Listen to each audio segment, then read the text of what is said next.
thrift shopping hasn't always been so normalized and prevalent or even widely accepted as it is today. It's only in recent years, with the rise of social media influencers, that thrifting became cool. But it's gained a bad rap in this past year due to some outrageous behavior at the end of thrift store companies. Namely, the overpriced goods, the overinflated salary of their CEOs, and the exposure of how much revenue it's actually donated. But I thought I should make a video on some of the best finds at thrift stores to help bring back some of its lost sparks, because thrifting is still a relatively good thing to do for the environment. If you haven't seen a video on people dumpster diving for free stuff, you should go watch it now. I talked about just how much waste is produced every day. If we can do our part, donate our unused clothes, or even rescue some of those discarded clothes, we can reduce waste and help the environment. But first of all, let's talk about why people are giving up thrifting. Converse shoes. A shopper in Saskatchewan called out the thrift store retailer online after they came across a pair of used Chuck Taylors for the whopping price of $60. This made hundreds of people on social media angry since the exact same shoe brand new cost $80. And they saw a digital watch from the 90s with no strap, no battery, but it was going for $150. Other people have even found things like a dirty old plastic garbage can going for $5. Okay, same pair of pants, $8.99, $14.49, just different colors.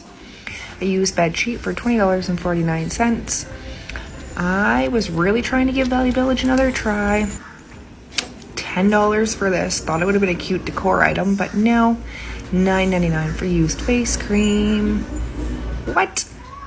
Then we have used baby oil, shampoo, conditioner, some gel.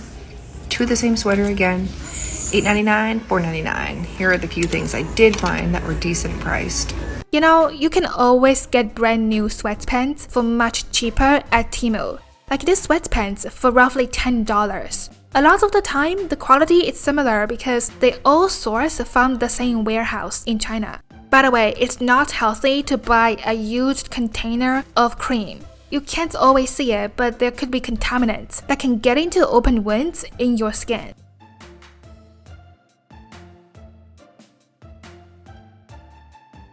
Okay, that is a nightstand for $9.95. This is a more modern looking nightstand at IKEA for $150. You can also get this one for $50. When it's on sale, it's $29.99.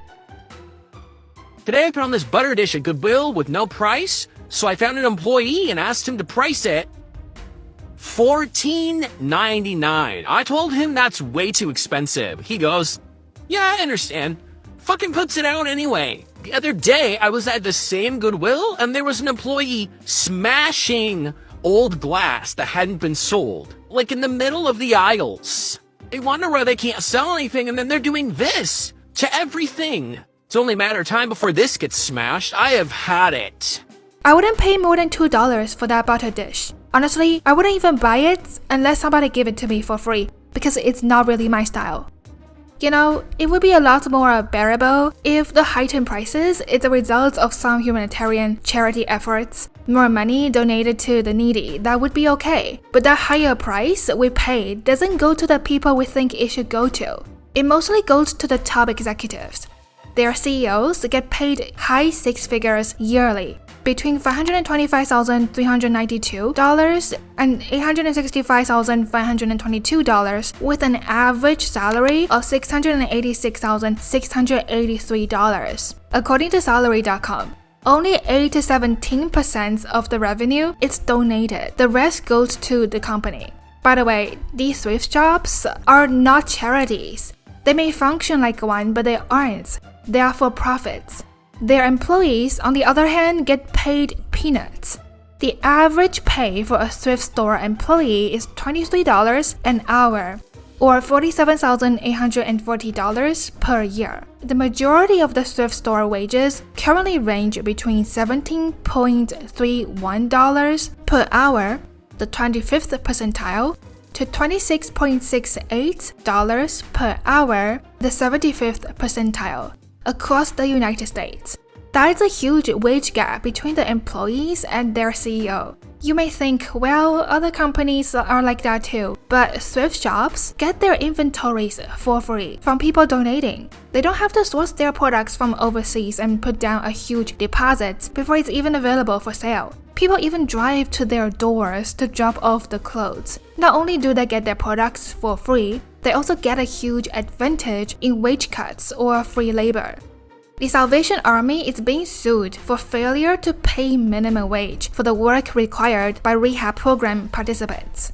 Some thrift stores hire people from court-ordered programs. When these people are recruited into the 6-month program, the ARC program in this case, they are offered residential housing, group and individual counseling, Christian spiritual guidance such as mandatory Bible study. They also have to perform work therapy where they work for Salvation Army 40 hours a week.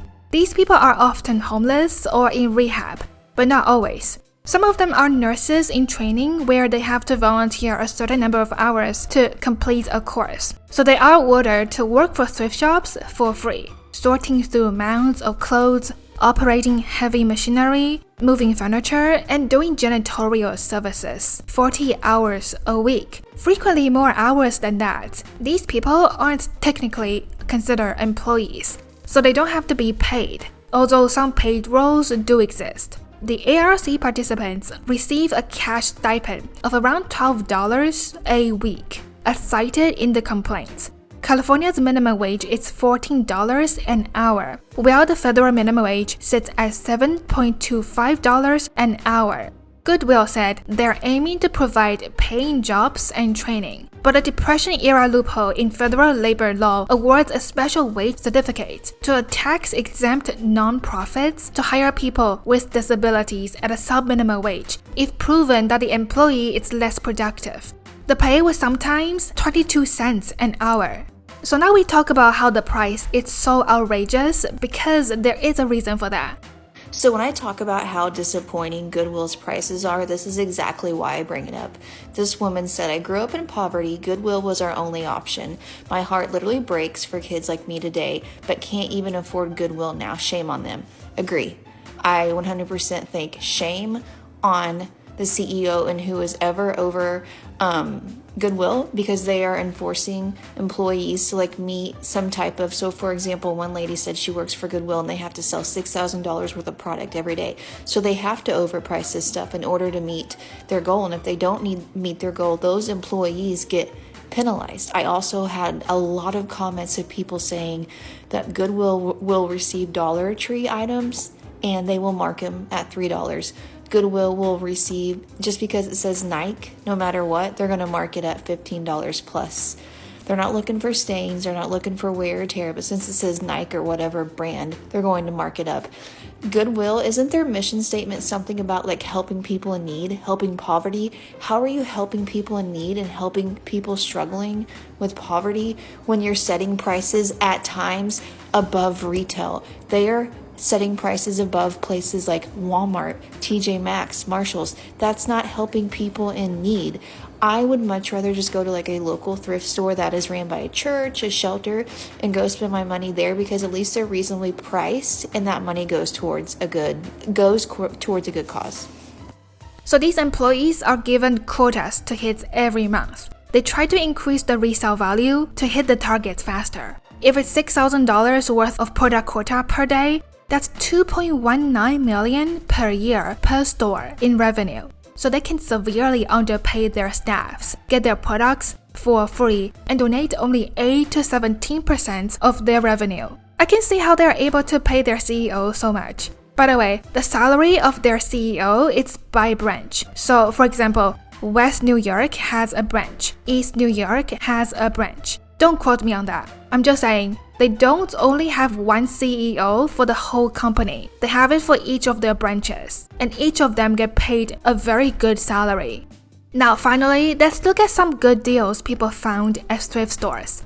This first pair of earrings I found is worth $60. I paid $2.99 and these are 10 karat gold. Let me show you what to look for. For earrings like this, look on the inside of the post. This says 10K, which is 10 karat gold. A similar pair just sold for $60. Normal people can't tell real gold apart from fake gold, or real silver apart from fake silver. But you can learn a few tricks to tell real gold apart from fake gold. When it comes to diamond rings, you can't identify a diamond ring just by looking at it. You can use a diamond tester pen for that.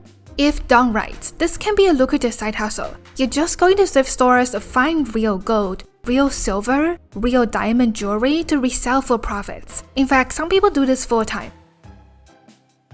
Do you see what I see? Right there on the top shelf. It might be a little bit hard to recognize with its current color, but this is actually a silver-plated wine champagne chiller. A quick look at the bottom tells me it's from Italy, and something told me to look it up. Now this is what it should look like. A quick Google search tells me this is from the 1960s, and it definitely could use a proper polishing. It's almost unrecognizable in its current state. Seeing it pictured with a matching plate prompted me to go check the rest of the silver, and I couldn't find it, unfortunately. But for under $5, I couldn't pass it up, and I actually went on Members Day, so I got it for less than $4. And who knows if it really needs the plate. There was this one listed without, and I see plenty of them available on eBay for a reasonable price. And I actually missed this in the thrift store, but it does in fact have an engraved signature on the bottom, so it is legit. I tried testing it quick with a jewelry polish cloth, and it is no match for this tarnish. I'm gonna have to take some more drastic measures. I already know it's gonna be really satisfying to get this all polished up. That is a pretty amazing find. However, if you want to do this, you should take into account the amount of time you used to clean up, or in this case, polish up the find. So you know it's worth your time. You don't want to thrift something for $5, spend 5 days getting it ready for sale, and then resell it for $60. Unless you're looking at thrifting purely as a hobby and nothing else, so even a bit of extra cash is a win. Come thrifting with me. When I tell you that this is the best thrift haul I've ever had, I am not exaggerating, so let me show you what I found. First and foremost, we have my dream Prada bag. This bag is genuinely so stunning. I love the glossy leather finish and how there's really unique scrunching details. Plus, I love when outfits have a pop of red, and this bag is perfect for it. Since I seem to have good luck in the bag section, I decided to continue looking around, and that's when I found this Louis Vuitton bag. I am just an absolute sucker for anything with monogram print, and this bag is just so versatile and classy. You really can style it so many different ways, because a bag like this will never go out of style. I guess it was just a designer bag type of day, because my good luck continued with this Dior bag. I love all the hardware details, and if you look closely, one of the hooks is actually bedazzled with rhinestones. I also really like the unique shape of it. It honestly kind of reminds me of a bowling bag. If you thought this was where my haul ended, you thought wrong, because my luck just kept going. I didn't just find one Louis Vuitton bag, I ended up finding two, but this one was a lot larger and more of a tote bag size compared to the last one. Finally, to conclude my best thrift haul ever, we have this little Coach bag. I adore these types of little purses because I think they're just so perfect for something like a date night, and this one was gorgeous. I mean, just look at all those really cute floral embroidery details. She's pretty lucky here to not just find one luxury bag, but 4, all in the same trip. Okay, I always hear people say check the bags at thrift stores, and I finally did it. At first, all I found was a couple of envelopes, and then bam! A whole freaking wad of cash. I counted it and it came up to $45. They even had this cool older $20 bill. Would you keep it to yourself or hand it to an employee? If it was me, I would keep it, but only because I know the practice of what goes on in thrift stores. Most of the money that gets handed in would line the pockets of CEOs. They don't need more money, but I do, so I'll keep it to myself. You guys went crazy for my last thrifted mystery bag of jewelry, so I bought another one to open it with you guys. This is from Savers, but I've seen other op shops have them $13, but got it for $10 with a discount. Let's see if we can get something good.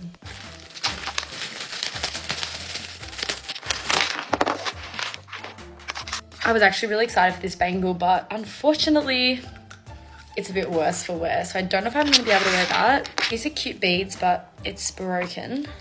Okay, I've just picked this up. Tiffany & Co. It's got a 925 stamp, but is this real? Let me go talk to my mother quickly. We're pretty sure this is fake because it just doesn't really seem real, but that was still a fun find.